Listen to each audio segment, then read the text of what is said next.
Hello everybody, this is English for You, the program that helps you improve your English. A very warm welcome.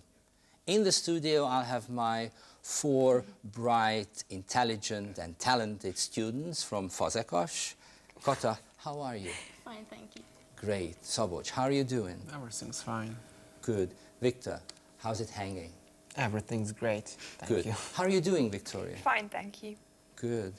Today's special guest is Mr. Steven Spinder.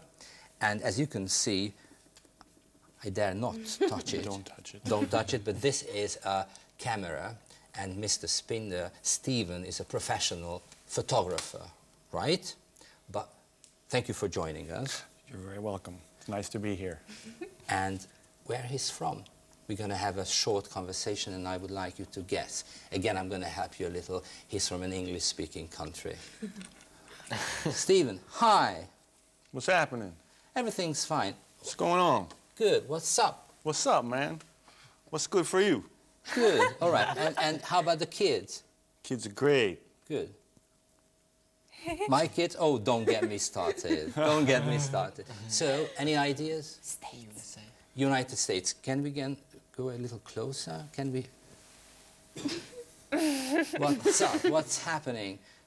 This is a man from New York City, right?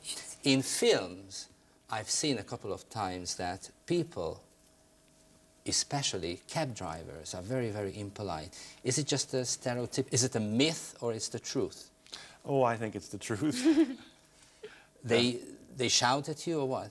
Well, they shout. They're always in a hurry And other people are nice? moving rather quickly through life. Right. Good. Right. Now, the next thing we're going to do is besides photography, he likes dancing very much. He's interested in dancing. And that's my question. How about you? Dance and you. Do you go dancing? Do you like dancing? Kata? I like dancing pretty much, but I think there are 2 kinds of dance. I like ballroom dances and dancing with a partner, but yes, but that's a little bit difficult because you have to learn that and then you have to apply it. And there is another thing when you dance alone, and that's rather like letting steam off. It's just like doing exercises, but I like it. Good. Thank you. Szabolcs?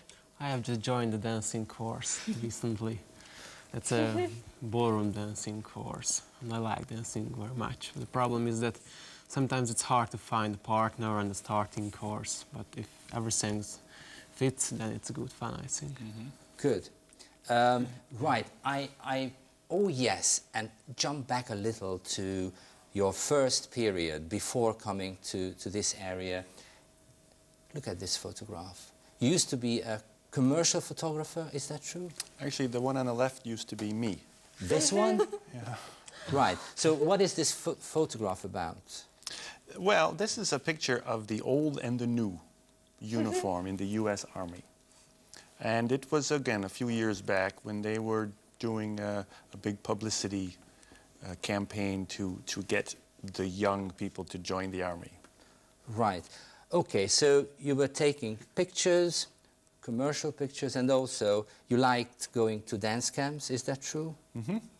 Right. What kind of camps? What kind of dance camps? What kind of dances? In America, they were American folk dance camps, if you will, and mostly just for weekends, because people work every day during the week, and on the weekends, like Szabolcs said, it's a great. I mean, like Kata said, to let off steam and to just jump around and be totally free and casual, and also it's a community spirit, because the dances that I did were mostly circle dances, well, also couple dances too, but in a circle it was a real community, and you were dancing with everyone in the room. Right.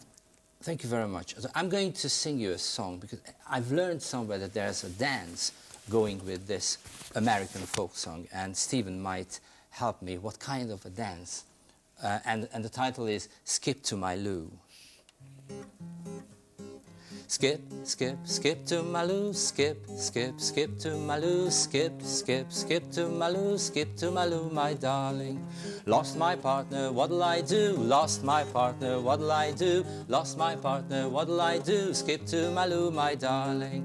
I'll find another one prettier than you. I'll find another one prettier than you. I'll find another one prettier than you. Skip to my loo, my darling. Skip, skip, skip to my loo. Skip, skip, skip to my loo. Skip, skip, skip to my loo. Skip to my loo, my darling. Thank you very much. This is my brand new guitar. It was a present from my nephew. Alex, if you are watching us, thank you very much. This is Bamboo. So, Bamboo, skip to my loo. Okay, so Stephen, what kind of dance goes with this song? Well, it sounded to me like some kind of a square dance, actually, where people will be in a formation of a square, 8 people, and will do certain figures either with your partner or the couple across from you in the square, or on one of the 2 sides. And again, you would dance with everyone eventually throughout the whole dance. And it was a very, 4/4 rhythm like this, where you could actually walk in time to the music. So the dancing really is more of a misnomer, because it's more like walking in time to the music. But you're always holding on to someone, and again, this community spirit. Right. Now, I'm referring to a very special camp. It was at the foot of the Rocky Mountains in Colorado. And there you met somebody or a group which changed your life in a way. Is that true? Yes, it was a Hungarian man. They call him Puder. I won't tell you his real name, but or how he got that nickname. But yeah, he came over to teach Hungarian folk dance. He was traveling through America, and my friends coerced me to go see this Hungarian folk dance, which to me was another international folk dance, which I despised, really, at the time. But I went there and I met him, and it was very, very interesting, and I was very excited, and he was jumping around like a crazy man and slapping himself silly and throwing women around, and I said, that's how I dance. What is this called? What are you doing? And he said, it's Hungarian folk dance. If you want to see the real, you have to come to Budapest. And I said, Bucharest, where's that? And he said, no. And did he mention Transylvania?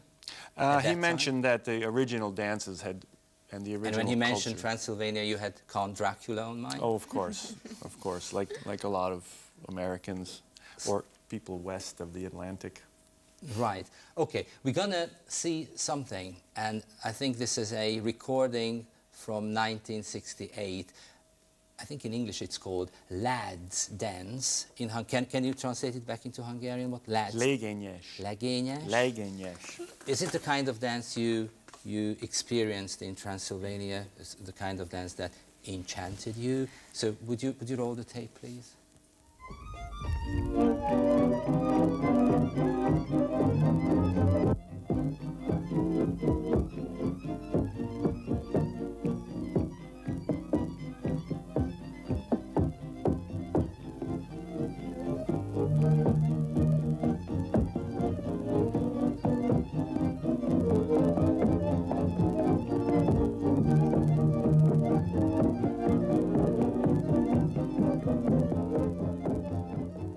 Right, so was it the kind of dance?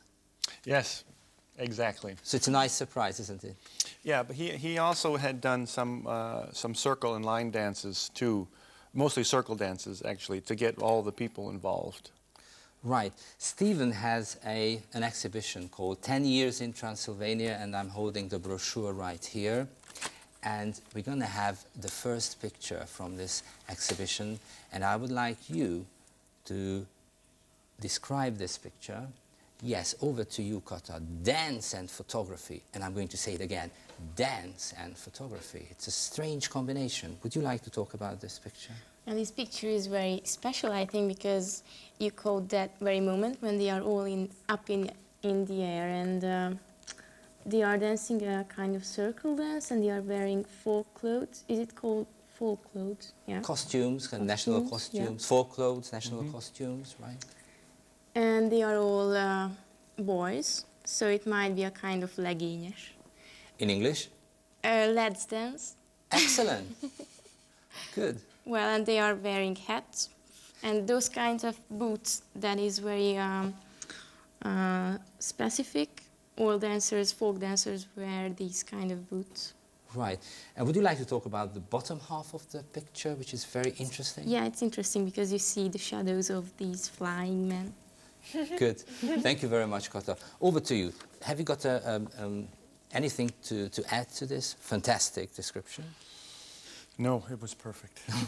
Just a little background. The group is the Bartók Együttest, and it was the man who I met in America was the leader of this group. So when I first came over here, I was photographing this group a lot. And I started to learn this dance, so I knew these moments where they were all going to jump up in the air. And it didn't always work. This one was very special. So you had to take a series of pictures to get this, and you had in mind that you would like to have this moment? Mm-hmm. Yeah. Right. Good. And have you had you also planned the shadows, or just accidentally? No. The shadows not? Right. Sometimes you have a wonderful surprise. Good. Okay. Another picture for you, Szabolcs. Okay, we can see an orchestra, or maybe just a string quartet, I don't know. And they are both playing, but the one is in the light and the others are in the darkness. And that emphasizes the fact that the first in the foreground. So that's very interesting. That is the one that catches your eyes or your look. Well, we are outside somewhere, maybe in Transylvania. It might be a concert or maybe a dancing camp. Maybe they play music for dancers. Congratulations. Can you name the instruments? I don't know. Over to you. It's a burger. In English? Because this is an English class. It's a bass fiddle. A bass fiddle, sometimes called double bass. A double bass. Double bass or bass fiddle. Right. Do you have a story going with this? It was, in fact, at a dance camp. Szabolcs was right. Again, another 10 points.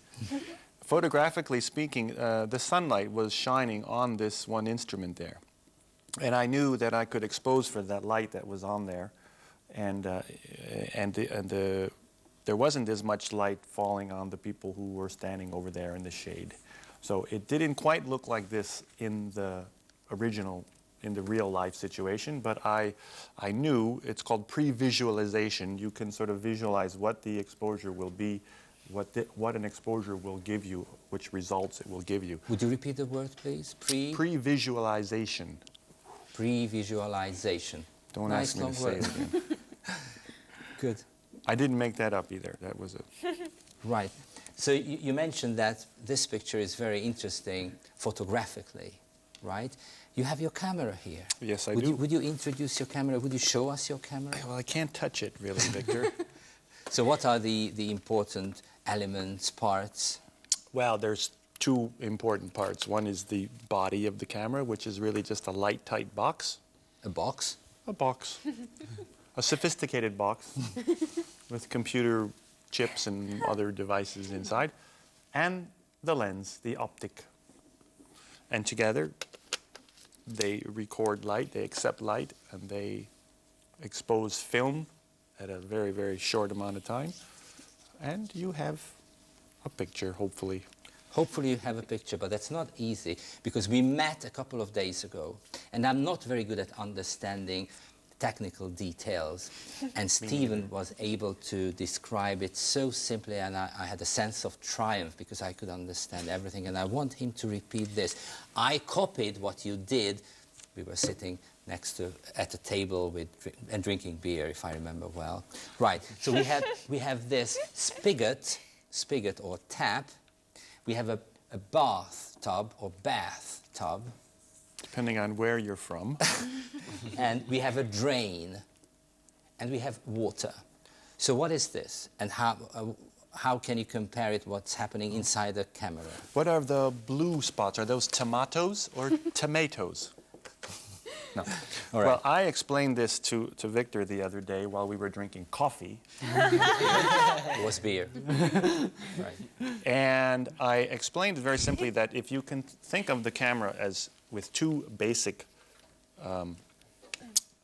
methods for exposing the film. And those are these two methods, these two options to change the amount of light that gets to the film. You have the shutter speed of the camera, which is how fast this shutter opens and closes and lets the light hit the film. And you have the aperture, or the hole that's in the lens. Aperture. Aperture. It's a French word, I think.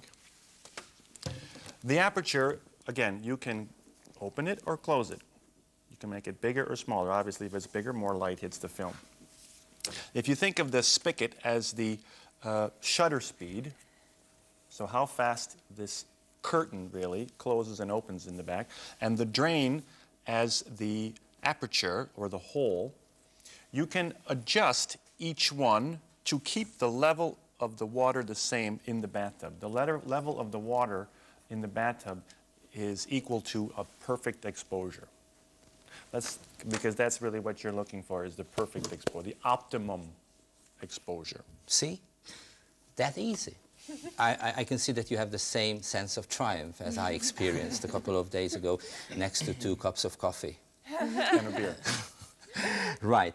Now, we're going to have a little bit of clip, and we are going to travel to, and I would like you to roll the tape, would you?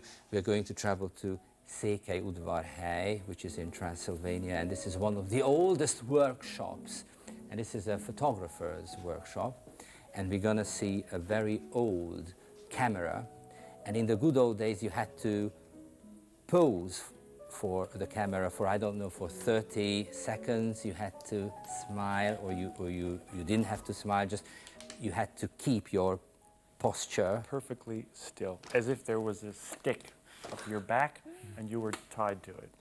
And while you were doing that, the photographer set the time limit or the shutter speed or I don't know what. So it was Aperture, I think it's called. aperture, fine. Aperture. Now, what about today with all those automatic cameras around?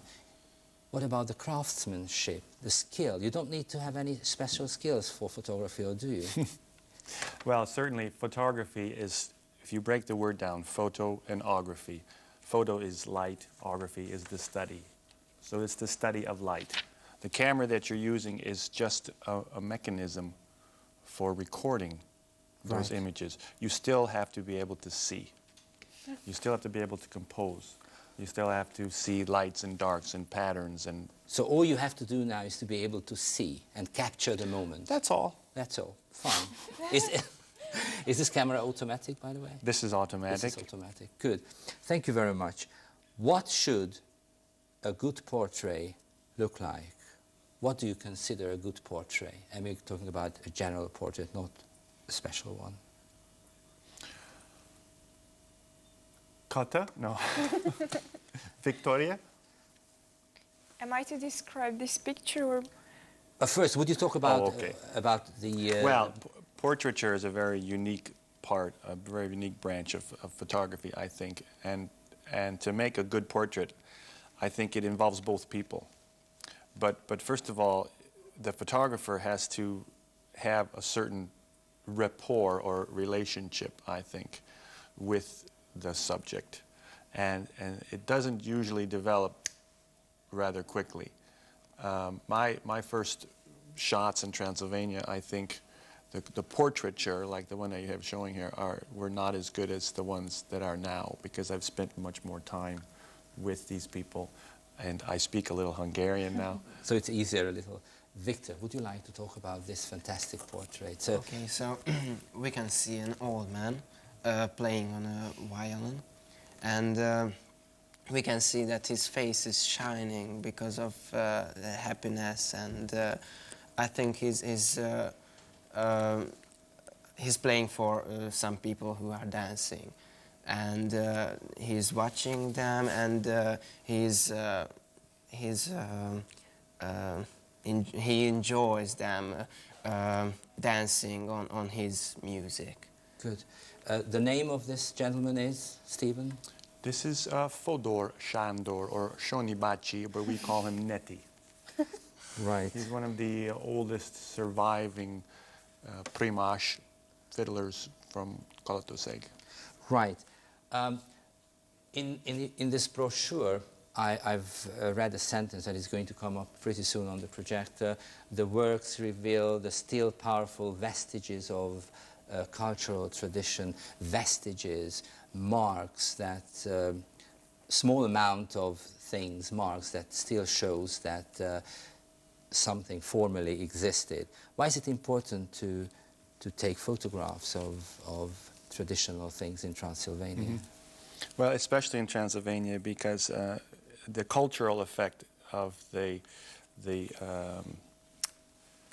when a lot of Hungary's land was taken away after the World War I, a lot of the cultural loss is taking place now, more or less now in the past 10 or 20 years, because of the march of Western consumerism, and a lot of these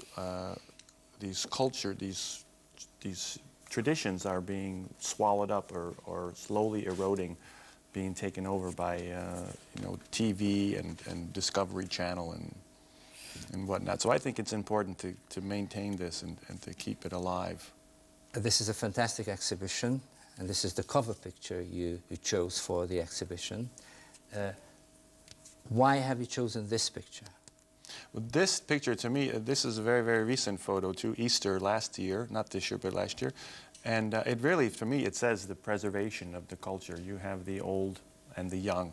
The old, the two ladies there in the black, and the two young girls in the very, very brightly colorful folkwear.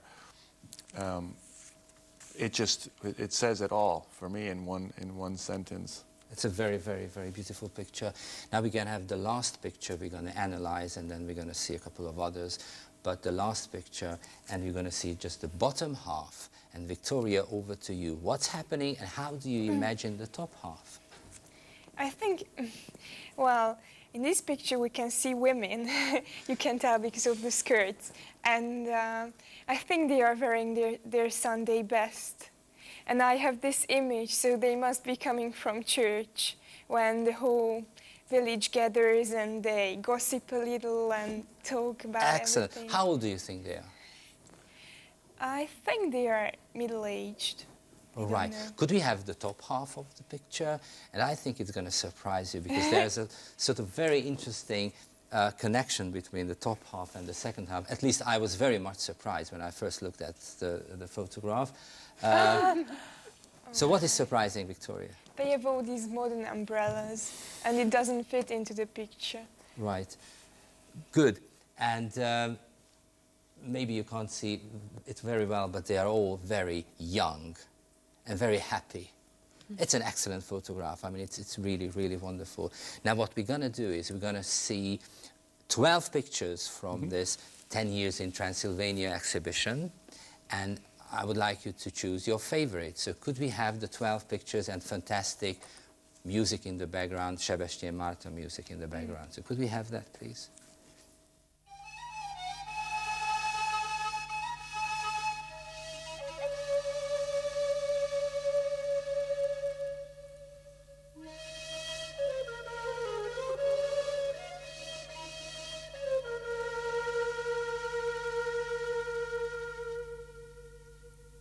Fúvom az énekem, de nem jó kedvemből, merre búfogatja szomorú szívemből.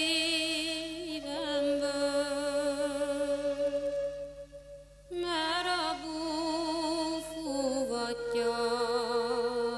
szomorú szívemből. Látom életemet, nem igen gyönyörű, két piros orcámon folydogál a könnyű. Két piros